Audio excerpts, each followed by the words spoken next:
સમાચારોમાં આગળ વાત કરીએ વલસાડના ધરમપુરમાં ગેરકાયદે રેતી ખનન પર દરોડા પાડવામાં આવ્યા છે। પાર નદીના પટમાં કાર્યવાહી કરવામાં આવી છે। ખાણ ખનીજ વિભાગે 4 ટ્રક અને 5 જેસીબી જપ્ત કર્યા છે। લાખો રૂપિયાનો મુદ્દામાલ જપ્ત કરી કાર્યવાહી હાથ ધરવામાં આવી છે। વલસાડથી જે ખબર સામે આવી રહી છે, ધરમપુરના ધામણી ગામે પાર નદીમાં મામલતદારની ટીમ દ્વારા દરોડાની કાર્યવાહી કરવામાં આવી છે।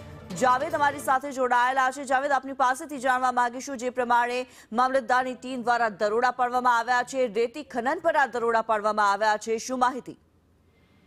જી, ટૂંક સમય પહેલા ધરમપુરમાં નવા વરાયેલા મામલતદાર SM ધોળિયાની બાતમીને આકસ્મિક રેડ દરમિયાન એમને આ જે રેતી ખનન ચાલી રહ્યું હતું ગેરકાયદેસર, તે નજરે પડ્યું હતું ને તેમણે ધામણીની પાર નદીમાં જે છે આ રેડ કરી હતી ને ત્યાંથી 5 જેસીબી અને 4 જેટલી ટ્રક, એમાં 2 ખાલી અને 2 ટ્રકો ભરેલી મળી આવી હતી, જેને કાયદેસરની કાર્યવાહી હાથ ધરીને તમામ જે મુદ્દામાલ છે એ મામલતદારે જપ્ત કર્યો હતો અને ખાણ ખનીજની તપાસ વધુ સોંપી હતી। આ ધરમપુરના અંતરિયાળ વિસ્તારની અંદર આ પ્રકારની ખનીજ ચોરી જે છે એ ઘણા સમયથી ચાલી રહી હતી, જેને ડામવા અને ખનીજ માફિયાઓને પકડવા માટે જે છે ધરમપુર મામલતદારે આ કાર્યવાહી કરતા હાલ ખનીજ માફિયાઓમાં ફફડાટ ફેલાયો છે। જી, ધન્યવાદ જાવેદ આ માહિતી માટે।